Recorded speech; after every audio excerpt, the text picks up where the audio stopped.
First, thank you very much for having me today, and I'm very sorry that I can't be there in person. The theme of this year's summit, the race to net zero, is more than timely and even critical. I'm glad to see the Silicon Valley Leadership Group hosting the summit on the challenge of reaching net zero by 2050. Innovators in Silicon Valley and all over the world are going to play a critical role in developing and scaling the solutions that we need to reach the net zero goal in order to make this transition. Reaching net zero requires action today, and it requires action from all of us, governments, private companies, nonprofits, and the public sector. What the scientists are telling us is very clear. It is that we must make significant progress toward limiting the Earth's warming to 1.5 degrees Celsius, and we must make that progress between 2020 and 2030 if we want to avoid the most catastrophic effects of the climate crisis. Put simply, we're just not on track yet to do this. The whole world is not on track yet. The truth is, though, we can do this. We still have the time to do the things necessary that the scientists are telling us are critical in order to avoid the worst consequences of the crisis. So, yes, I recognize this will be a challenge.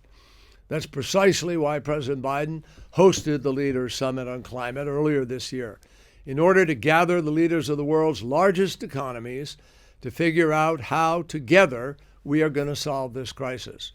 And that's why President Biden also committed to completely decarbonize the power sector of the United States by 2035. This commitment to deploy, innovate, and commercialize clean energy technologies will speed up the pace of and lower the cost of decarbonization, not only for the United States, but countries around the world. The truth is, though, government action alone will not be enough. That's where Silicon Valley steps in. We need to supercharge the deployment of technologies that already exist, and we need to find out how to do some things we can't do yet today.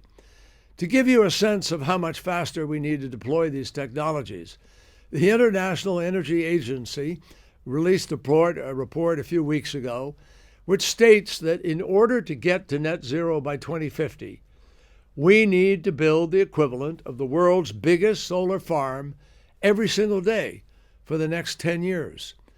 And we also need to make major investments to develop and scale up clean energy technologies, ranging from clean hydrogen to carbon capture to energy storage. Now, I know this annual meeting is designed to highlight examples of corporate leadership on climate action and innovative technologies, policies, and partnerships. I applaud your work, and I challenge you to do more.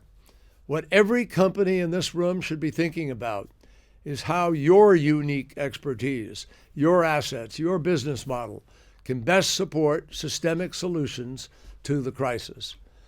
Corporate pledges to use 100% renewable energy or achieve net zero emissions are a good start, but they're generic measures. They don't tap into the incredible leverage that you, the world's most innovative companies, have to transform the global economy in order to produce net zero emissions. So how much more could you do? Well, you could invest in scaling the technologies of the future. Last year, startups developing technologies to tackle the climate crisis raised a record $17 billion. That number could be even higher. In fact, it has to be even higher. And the leverage that comes from that is enormous.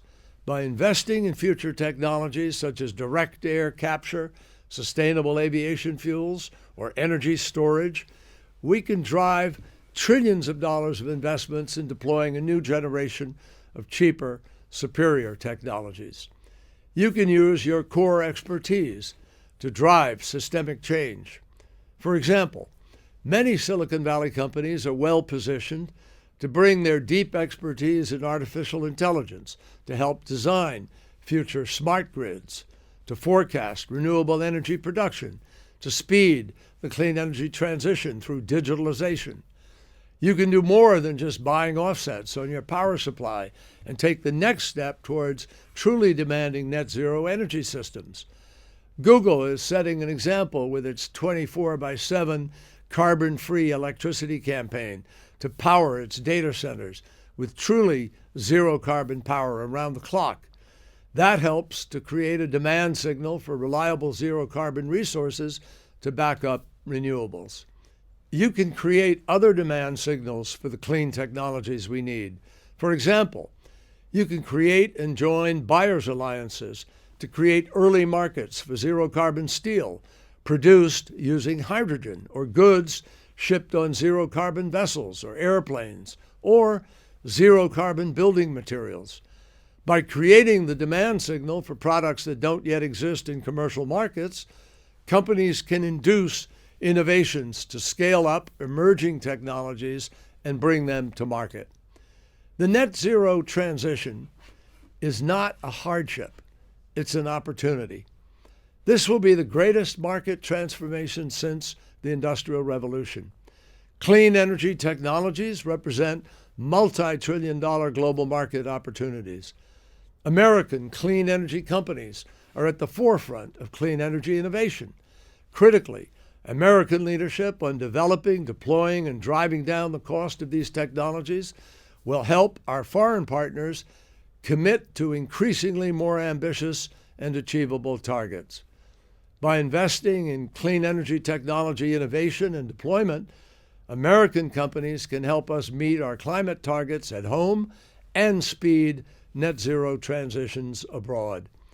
So in closing, we hope to work with many of the companies represented at this summit on creating early markets for those technologies and deploying existing technologies. Creating these stepping stone opportunities is critical on the path toward cost reduction and commercialization, and ultimately to climate action. There's a lot more we all need to do if we're going to be successful in fighting the climate crisis, and I look forward to working with you in order to do that. Thanks.